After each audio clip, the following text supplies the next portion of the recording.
अध्याय 1 कुरुक्षेत्र के युद्ध स्थल में सैन्य निरीक्षण। धृतराष्ट्र ने कहा, हे संजय, धर्मभूमि कुरुक्षेत्र में युद्ध की इच्छा से एकत्र हुए मेरे तथा पांडु के पुत्रों ने क्या किया? संजय ने कहा, हे राजन, पांडु पुत्रों द्वारा सेना की व्यूह रचना देखकर राजा दुर्योधन अपने गुरु के पास गया और उसने ये शब्द कहे, हे आचार्य, पांडु पुत्रों की विशाल सेना को देखें, जिसे आपके बुद्धिमान शिष्य द्रुपद के पुत्र ने इतने कौशल से व्यवस्थित किया है। इस सेना में भीम तथा अर्जुन के समान युद्ध करने वाले अनेक वीर धनुर्धर हैं, यथा महारथी युयुधान, विराट तथा द्रुपद। इनके साथ ही धृष्टकेतु, चेकितान, काशीराज, पुरुजित, कुंतीभोज तथा शैब्य जैसे महान शक्तिशाली योद्धा भी हैं। पराक्रमी युधामन्यु, अत्यंत शक्तिशाली उत्तमौजा, सुभद्रा का पुत्र तथा द्रौपदी के पुत्र, ये सभी महारथी हैं। किंतु हे ब्राह्मण श्रेष्ठ, आपकी सूचना के लिए मैं अपनी सेना के उन नायकों के विषय में बताना चाहूंगा जो मेरी सेना को संचालित करने में विशेष रूप से निपुण हैं। मेरी सेना में स्वयं आप, भीष्म, कर्ण, कृपाचार्य, अश्वत्थामा, विकर्ण तथा सोमदत्त का पुत्र भूरिश्रवा आदि हैं, जो युद्ध में सदैव विजयी रहे हैं। ऐसे अनेक वीर भी हैं जो मेरे लिए अपना जीवन त्याग करने के लिए उद्यत हैं। वे विविध प्रकार के हथियारों से सुसज्जित हैं और युद्ध विद्या में निपुण हैं। हमारी शक्ति अपरिमेय है और हम सब पितामह द्वारा भली भांति संरक्षित हैं, जबकि पांडवों की शक्ति भीम द्वारा भली भांति संरक्षित होकर भी सीमित है। अतः इस सैन्य व्यूह में अपने अपने मोर्चों पर खड़े रहकर आप सभी भीष्म पितामह को पूरी सहायता दें। तब कुरुवंश के वयोवृद्ध परम प्रतापी एवं वृद्ध पितामह ने सिंह गर्जन की सी ध्वनि करने वाले अपने शंख को उच्च स्वर में बजाया, जिससे दुर्योधन को हर्ष हुआ। तत्पश्चात शंख, नगाड़े, बिगुल, तुरही तथा सिंह सहसा एक साथ बज उठे। वह समवेत स्वर अत्यंत कोलाहलपूर्ण था। दूसरी ओर से श्वेत घोड़ों द्वारा खींचे जाने वाले विशाल रथ पर आसीन कृष्ण तथा अर्जुन ने अपने अपने दिव्य शंख बजाए। भगवान कृष्ण ने अपना पांचजन्य शंख बजाया, अर्जुन ने देवदत्त शंख तथा अति भौजी एवं अति मानवीय कार्य करने वाले भीम ने पौंड्र नामक भयंकर शंख बजाया। हे राजन, कुंती पुत्र राजा युधिष्ठिर ने अपना अनंत विजय नामक शंख बजाया तथा नकुल और सहदेव ने सुघोष एवं मणिपुष्पक शंख बजाए।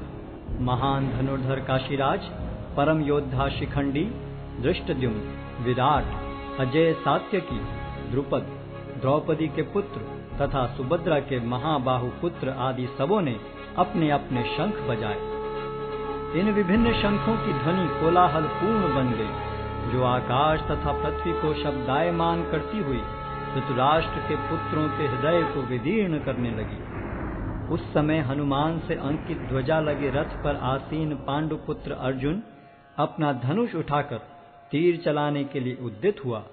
हे राजन, धृतराष्ट्र के पुत्रों को व्यूह में खड़ा देखकर अर्जुन ने श्री कृष्ण से ये वचन कहे। अर्जुन ने कहा, हे अच्युत, कृपा करके मेरा रथ दोनों सेनाओं के बीच ले चलें, जिससे मैं यहाँ उपस्थित युद्ध की अभिलाषा रखने वालों को और शस्त्रों की इस महान परीक्षा में जिनसे मुझे संघर्ष करना है उन्हें देख सकूं। मुझे उन लोगों को देखने दीजिए जो यहाँ पर धृतराष्ट्र के दुर्बुद्धि पुत्र दुर्योधन को प्रसन्न करने की इच्छा से लड़ने के लिए आए हुए हैं। संजय ने कहा, हे भरतवंशी, अर्जुन द्वारा इस प्रकार संबोधित किए जाने पर भगवान कृष्ण ने दोनों दलों के बीच में उस उत्तम रथ को लाकर खड़ा कर दिया। भीष्म, द्रोण तथा विश्व भर के अन्य समस्त राजाओं के सामने भगवान ने कहा कि हे पार्थ, यहाँ पर एकत्र सारे कुरुओं को देखो। अर्जुन ने वहां पर दोनों पक्षों की सेनाओं के मध्य में अपने चाचा ताऊओं, पितामहों, गुरुओं, मामाओं, भाइयों, पुत्रों, पौत्रों, मित्रों, ससुरों और शुभ चिंतकों को भी देखा। जब कुंती पुत्र अर्जुन ने मित्रों तथा संबंधियों की इन विभिन्न श्रेणियों को देखा, तो वह करुणा से अभिभूत हो गया और इस प्रकार बोला। अर्जुन ने कहा, हे कृष्ण, इस प्रकार युद्ध की इच्छा रखने वाले अपने मित्रों तथा संबंधियों को अपने समक्ष उपस्थित देखकर मेरे शरीर के अंग कांप रहे हैं और मेरा मुख सूखा जा रहा है। मेरा सारा शरीर कांप रहा है, मेरे रोंगटे खड़े हो रहे हैं, मेरा गांडी धनुष मेरे हाथ से सरक रहा है और मेरी त्वचा जल रही है। मैं यहाँ अब और अधिक खड़ा रहने में असमर्थ हूँ। मैं अपने को भूल रहा हूँ और मेरा सिर चकरा रहा है। हे कृष्ण, मुझे तो केवल अमंगल के कारण दिख रहे हैं। हे कृष्ण, इस युद्ध में अपने ही स्वजनों का वध करने से न तो मुझे कोई अच्छाई दिखती है और न मैं उससे किसी प्रकार की विजय, राज्य या सुख की इच्छा रखता हूँ। हे गोविंद, हमें राज्य, सुख अथवा इस जीवन से क्या लाभ, क्योंकि जिन सारे लोगों के लिए हम उन्हें चाहते हैं वे ही इस युद्ध भूमि में खड़े हैं। हे मधुसूदन, जब गुरुजन, पितृगण, पुत्रगण, पितामह, मामा, ससुर, पौत्रगण, साले तथा अन्य सारे संबंधी अपना अपना धन एवं प्राण देने के लिए तत्पर हैं और मेरे समक्ष खड़े हैं, तो फिर मैं इन सब को क्यों मारना चाहूंगा, भले ही वे मुझे क्यों न मार डालें। हे जीवों के पालक, मैं इन सबों से लड़ने को तैयार नहीं, भले ही बदले में मुझे तीनों लोग क्यों न मिलते हों। इस पृथ्वी की तो बात ही छोड़ दें। भला धृतराष्ट्र के पुत्रों को मारकर हमें कौन सी प्रसन्नता मिलेगी।